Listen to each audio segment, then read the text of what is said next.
আজকের প্রথম খবরটা হলো শ্রীভূমি করিমগঞ্জের সৌম্যজিতের বডি বিল্ডিংয়ে রূপো পদক লাভ। শ্রীভূমি করিমগঞ্জ শহরের সৌম্যজিৎ বডি বিল্ডিংয়ে অসমের জন্য গৌরব বয়ে এনেছেন। সৌম্যজিৎ মিস্টার ইন্ডিয়া 2025 জুনিয়র বিভাগ 60 কেজি রূপো পদক জিতেছেন। রবিবার ছত্তিশগড়ের বিলাসপুরে অনুষ্ঠিত ফাইনাল ইভেন্টে তিনি রূপো পদক জিতেছেন। এরপর সৌম্যজিৎ দত্তকে মিস্টার এশিয়া 2025 অনুষ্ঠানে অংশগ্রহণের জন্য আমন্ত্রণ জানানো হয়েছে। সৌম্যজিৎ শ্রীভূমি করিমগঞ্জ শহরের রেলগেট পাতারকান্দি রোডের শঙ্কর দত্তের ছেলে। সৌম্যজিৎকে তার কৃতিত্বের জন্য বিভিন্ন মহল থেকে অভিনন্দন জানানো হয়েছে। আজকের পরবর্তী খবরটি হলো চাপড়ি পয়েন্টে বাইক নিয়ে গভীর খাদে 3 আরোহী গুরুতর আহত। দলাই গুরুদয়ালপুরের কুখ্যাত চাপড়ি পয়েন্টে এক ভয়াবহ সড়ক দুর্ঘটনা সংঘটিত হয়েছে। ঈদের পরদিনই মঙ্গলবার দুপুরে নিয়ন্ত্রণ হারিয়ে একটি বাইক গভীর খাদে পড়ে গেলে 3 জন গুরুতর আহত হয়েছেন। স্থানীয় বাসিন্দারা দ্রুত ঘটনাস্থলে পৌঁছে আহতদের উদ্ধার করে দলাই প্রাথমিক স্বাস্থ্য কেন্দ্রে নিয়ে যান। তবে আঘাত গুরুতর হওয়ায় তাদের তাৎক্ষণিকভাবে শিলচর মেডিকেল কলেজ ও হাসপাতালে স্থানান্তর করা হয়েছে। দলাই হাসপাতাল সূত্রে জানা গেছে আহত 3 জনের মধ্যে 2 জনের অবস্থা আশঙ্কাজনক। প্রাপ্ত খবর অনুযায়ী 3 জন অপ্রাপ্তবয়স্ক হেলমেটবিহীন যুবক একটি বাইকে করে আঁকাবাঁকা পাহাড়ি রাস্তায় দ্রুত গতিতে যাওয়ার সময় হঠাৎ নিয়ন্ত্রণ হারিয়ে ফেলেন। এর জেরেই বাইক গভীর খাদে পড়ে যায় এবং আরোহীরা গুরুতর আঘাত পান। স্থানীয়রাই প্রথম আহতদের আর্তনাদ শুনতে পেয়ে ছুটে আসেন এবং তাদের উদ্ধার করেন। আহতদের সকলের বয়স 15 থেকে 18 বছরের মধ্যে বলে স্থানীয়রা জানিয়েছেন। তবে এখনো পর্যন্ত তাদের নাম, পরিচয় এবং বাসস্থানের ঠিকানা পাওয়া যায়নি। আজকের পরবর্তী খবরটি হলো পালংঘাটে প্রধানমন্ত্রী আবাস ও অরুণোদয় প্রকল্প থেকে বঞ্চিতদের বিক্ষোভ। প্রধানমন্ত্রী আবাস যোজনা এবং অরুণোদয় প্রকল্পের সুবিধা থেকে বঞ্চিত প্রকৃত হিতাধিকারীরা মঙ্গলবার পালংঘাট উন্নয়ন খণ্ড কার্যালয় ঘেরাও করে বিক্ষোভ দেখালেন।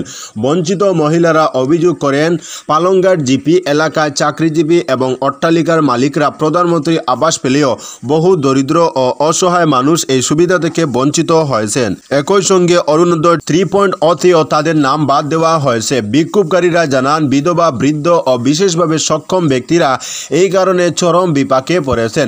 তারা জেলা প্রশাসনের কাছে এই বিষয়ে সঠিক তদন্তের দাবি জানিয়েছেন।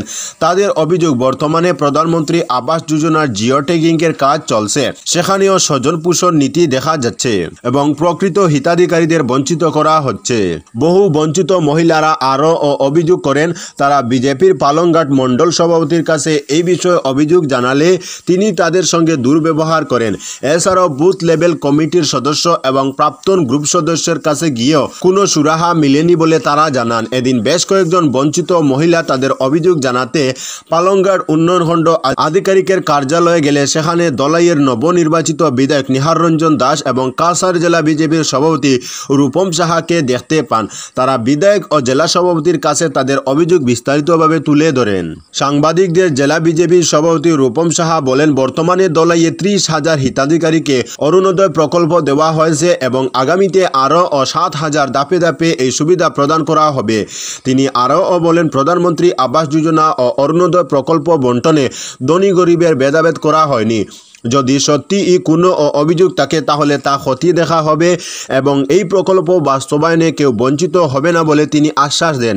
এদিন বিধায়ক নিহার রঞ্জন দাস এই বিষয়ে কোনো অভিযোগ নেই বলে মন্তব্য করে বিষয়টি এড়িয়ে যান। এদিকে এদিন দলাইয়ের বিভিন্ন গাঁও পঞ্চায়েত এলাকার বিভিন্ন সমস্যা নিয়ে কংগ্রেসের একটি প্রতিনিধি দলও পালংঘাট উন্নয়ন খণ্ড আধিকারিক কার্যালয়ে যান। খণ্ড আধিকারিক অনুপস্থিত থাকায় তারা সহকারী উন্নয়ন আধিকারিক আশিস পালের সাথে দেখা করে প্রকল্প বঞ্চিতদের অভিযোগ তুলে ধরেন। আজকের পরবর্তী খবরটি হলো প্যারাসিটামল সহ একাধিক ঔষধের দাম বাড়ল। মঙ্গলবার 1 এপ্রিল থেকে প্যারাসিটামল সহ প্রায় 900টি ঔষধের দাম বাড়ল 1.74%। অ্যান্টিবায়োটিক এজিথ্রোমাইসিন 250 মিগ্রার দাম 11.87 টাকা, 500 মিগ্রার 23.98 টাকা হয়েছে। অ্যাসিক্লোরিভ 200 মিগ্রার দাম 7.70 টাকা, 400 মিগ্রার 13.90 টাকা। পেনকিলার ডিক্লোফেনাক 2.09 টাকায় মিলবে। প্যারাসিটামল সহ জরুরি ঔষধ ও হার্টের স্টেন্টের দামও বেড়েছে। এনপিপিএ স্টেন্টের দাম 1.70% বাড়ানোর অনুমতি দিয়েছে। আজকের পরবর্তী খবরটি হলো আইসক্রিম বিক্রেতা রূপে মাদক ব্যবসায়ীকে আটক। আইসক্রিম বিক্রেতা রূপে এক মাদক ব্যবসায়ীকে আটক করা হলো চিরাঙ্গের কাজলগাঁও থানা অধীন হাসরাও বাড়িতে। মঙ্গলবার কাজলগাঁও থানা পুলিশের অভিযানে এই তথ্য সামনে এসেছে। এদিন একটি নির্দিষ্ট গোপন সংবাদের পর কাজলগাঁও থানা পুলিশ একটি অভিযান চালায় এবং আইসক্রিম বিক্রেতা হিসেবে পরিচিত রিঙ্কু প্রসাদের বাড়ি থেকে প্রচুর পরিমাণে নিষিদ্ধ মাদক উদ্ধার করে। পুলিশ প্রথমে হাসরাওবাড়ি গ্রামের বারাটে রিঙ্কু প্রসাদের বাড়িতে অভিযান চালিয়ে মাদক ভর্তি 3টি প্লাস্টিকের পাত্র উদ্ধার করে, কিন্তু পুলিশের কাছে পাওয়া তথ্য অনুযায়ী রিঙ্কু প্রসাদের সঙ্গে প্রচুর পরিমাণে মাদক দ্রব্য ছিল। পরে আরও জিজ্ঞাসাবাদের পর পুলিশ রিঙ্কু প্রসাদের ভাড়া করা বাড়ির শৌচাগারের কাছে মাটির নিচে লুকিয়ে রাখা মাদক ভর্তি আরও 98টি প্লাস্টিকের কন্টেইনার এবং 75টি খালি কন্টেইনার বাজেয়াপ্ত করে। চিরাং জেলা পুলিশের শীর্ষ কর্মকর্তাদের উপস্থিতিতে উদ্ধার হওয়া নিষিদ্ধ মাদকের পরিমাণ 110 গ্রাম বলে জানা গেছে। স্থানীয়দের মধ্যে গ্রেফতার হওয়া মাদক ব্যবসায়ী রিঙ্কু প্রসাদের বাড়ি বঙ্গাইগাঁও শহরের কসাইপট্টিতে। 1.5 বছর আগে তিনি হাসরাওবাড়িতে ওই বাড়িতে ভাড়া থেকে আইসক্রিম বিক্রি করতেন, কিন্তু হাসরাওবাড়ি এলাকার মানুষ জানতেন না যে আইসক্রিম বিক্রির ছদ্মবেশে রিঙ্কু প্রসাদ নিষিদ্ধ মাদকের ব্যবসা করছিলেন, যা যুবকদের ধ্বংসের দ্বার প্রান্তে ঠেলে দিচ্ছিল। স্থানীয় বাসিন্দারা জানান, রাতে বিভিন্ন জায়গা থেকে অজ্ঞাত পরিচয় যুবকদের মোটরসাইকেলে করে আসতে দেখছিলেন। আইসক্রিম বিক্রির অজুহাতে হাসরাওবাড়ি গ্রামে আশ্রয় নিয়ে মাদকের ব্যবসা চালানোর বিষয়টি এখন প্রকাশ্যে আসার পর স্থানীয় বাসিন্দারা ক্ষিপ্ত হয়ে ওঠেন। তারা রিঙ্কু প্রসাদের কঠোর শাস্তির দাবি জানান। পুলিশ সূত্রে জানা গিয়েছে, দীর্ঘদিন ধরে মাদকের ব্যবসার সঙ্গে যুক্ত ছিলেন রিঙ্কু প্রসাদ। আজকের পরবর্তী খবরটি হলো শ্রীভূমি করিমগঞ্জে সাংবাদিকদের মুখ্যমন্ত্রীর বিহুর উপহার প্রদান। মুখ্যমন্ত্রীর পক্ষ থেকে বিহুর আনন্দ আরও বিশেষ করে তুলতে শ্রীভূমি করিমগঞ্জ জেলা প্রশাসন রিকগনাইজ আইডেন্টিটি কার্ড হোল্ডার সাংবাদিকদের প্রতিনিধিদের জন্য বহু উপহার বিতরণ করা হলো।